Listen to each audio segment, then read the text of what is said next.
independen, terpercaya.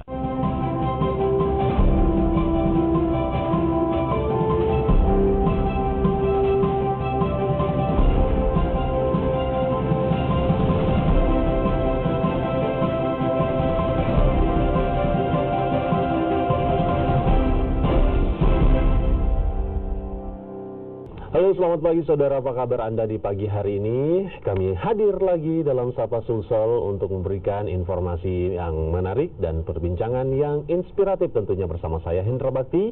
Kurang lebih sekitar 30 menit ke depan kita akan bersama-sama untuk menyampilkan berbagai hal yang akan menarik untuk kita perbincangkan. Di pagi hari ini, pertama-tama kita akan memulai perbincangan kita dengan anak muda yang masih kuliah.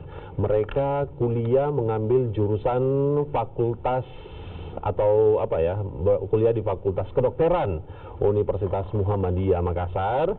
Dan ada satu hal yang menarik dari mereka karena mereka juga terlibat memikirkan persoalan yang saat ini sedang marak dibicarakan khususnya di bidang kesehatan, yaitu masalah stunting. Stunting yang merupakan pertumbuhan anak yang secara tidak normal begitu ya, yang terus berusaha diturunkan angkanya oleh pemerintah. Ternyata mereka juga turut andil untuk memikirkan dan mengambil solusinya lewat sebuah acara-acara yang bertajuk stunting dalam acara seminar dan lain-lain. Tapi sebelumnya kita langsung berkenalan dengan dua orang anak muda ini yang merupakan calon-calon dokter kebanggaan Makassar ya. Oke. Yang pertama ada Imam Legistiawan. Halo, selamat pagi Imam, apa kabar? Apa kabar? Baik. Baik ya, sehat ya. Imam Legistiawan ini adalah Ketua Badan Eksekutif Mahasiswa Fakultas Kedokteran Unismu Makassar ya. Oke, yang kemudian ada Riko Ardi Saputra. Selamat pagi Riko. Selamat pagi, Pak. Apa kabar? Baik. Riko ini adalah ketua panitia salah satu kegiatan yang akan mereka laksanakan, yaitu seminar nasional dan juga ada launching nama angkatan begitu ya. Nanti kita akan bahas soal itu. Sebelumnya kita ke Imam terlebih dahulu. Imam, sebagai mahasiswa yang bergelut di organisasi begitu ya, di Badan Eksekutif Mahasiswa, kabarnya kamu juga baru terpilih sekitar 1 minggu lalu ya. Oke, selamat kalau begitu ya. Mudah-mudahan program yang diusung nanti bisa membawa fakultas kamu menjadi lebih maju lagi begitu ya. Tapi selama ini di Fakultas Kedokteran Badan Eksekutif Mahasiswa di Unismu ini, apa saja sih sebenarnya kegiatan-kegiatan yang biasa dilaksanakan untuk memajukan potensi dan bakat oleh mahasiswa-mahasiswa yang ada di sana begitu? Oh ya Kak, jadi yang menjadi memang salah satu fokus kerja kami itu landasan filosofis dasarnya itu merujuk kepada apa yang pernah dilakukan oleh mahasiswa-mahasiswa kedokteran yang pendahulu. Oke. Kalau misalnya kita menilik dari sejarah, tanggal 20 Mei 1908 itu Budi Utomo didirikan. Dan yang menjadi promotor penggerak itu semuanya didominasi oleh mahasiswa kedokteran. Jadi kalau misalnya kita mau tarik, ada 2 misi dari Budi Utomo itu. Misinya sangat jauh dari narasi kesehatan. Ada 2 narasinya. Yang pertama itu memberikan pendidikan yang pantas bagi rakyat Indonesia. Dan yang kedua itu memberikan kehidupan yang layak bagi rakyat Indonesia.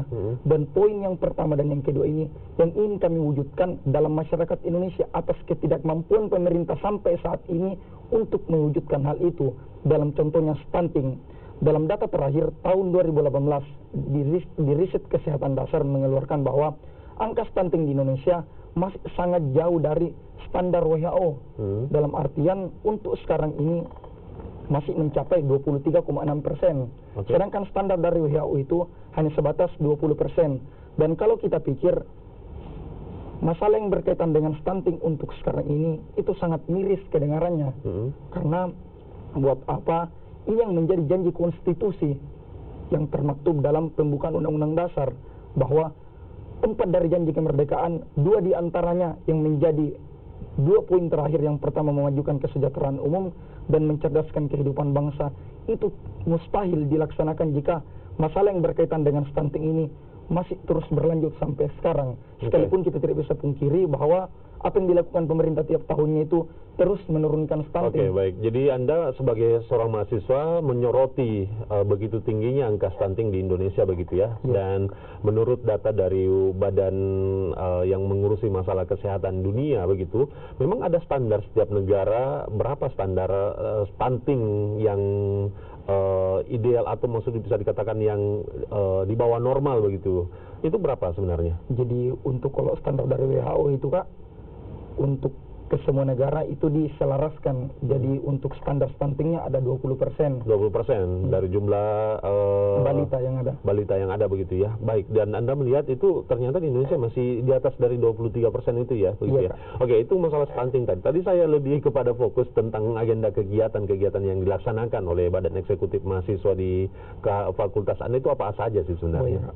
Jadi untuk agenda-agenda fokusnya Badan Eksekutif Mahasiswa itu khususnya dalam terjunnya ke bidang kemasyarakatan itu Kak, kan kita kalau misalnya di universitas itu ada istilahnya catur dharma perguruan tinggi. Di catur dharma perguruan tinggi itu salah satunya ada pengabdian masyarakat, di samping ada penelitian dan pendidikan, dan selain dari pengabdian masyarakat yang biasa termaktub di Tridharma perguruan tinggi, untuk perguruan tinggi Muhammadiyah kita tambahkan al-Islam kemuhammadiyaan. Jadi selarasnya segala kegiatan-kegiatan yang diagendakan itu seminimalnya itu dibungkus atau dibingkis dengan masih berlandaskan nilai-nilai keislaman. Itu yang pertama Kak. Jadi kegiatan-kegiatan yang dimaksud seperti apa contohnya? Jadi kegiatan-kegiatan yang kami lakukan itu membumikan agenda-agenda yang bersifat edukatif dan humanis.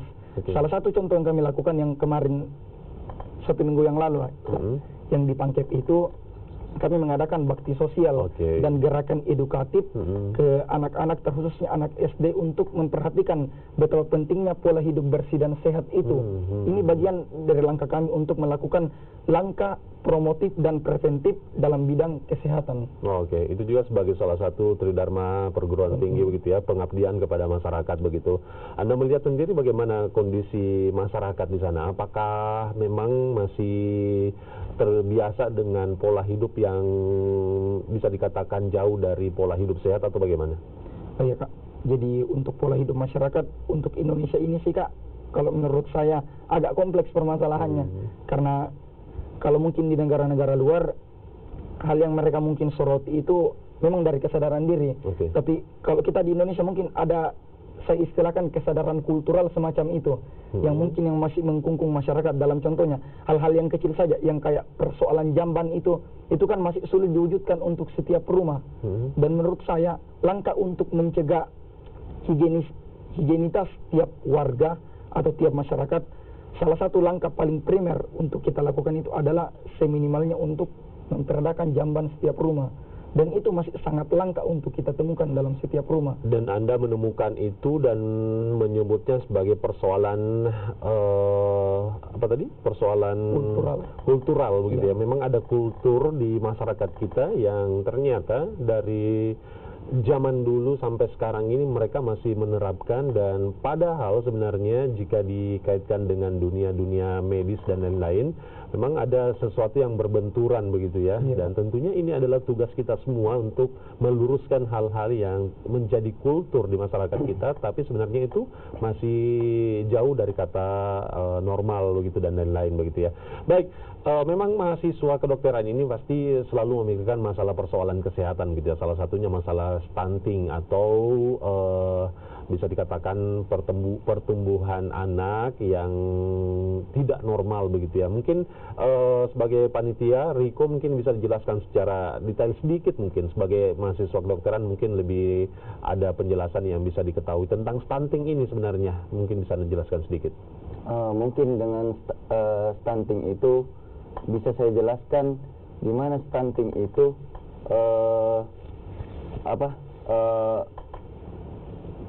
manusia yang kekurangan gizi sejak lahir, dan itu tumbuh kembangnya terhalang karena gizi tersebut. Nah, itu mungkin sedikit yang saya jelaskan. Mengapa teman-teman dari Fakultas Kedokteran ini ikut terlibat begitu untuk mengedukasi masyarakat soal pentingnya mengantisipasi terjadi stunting pada anak begitu, lalu kemudian mengangkatnya dalam sebuah seminar?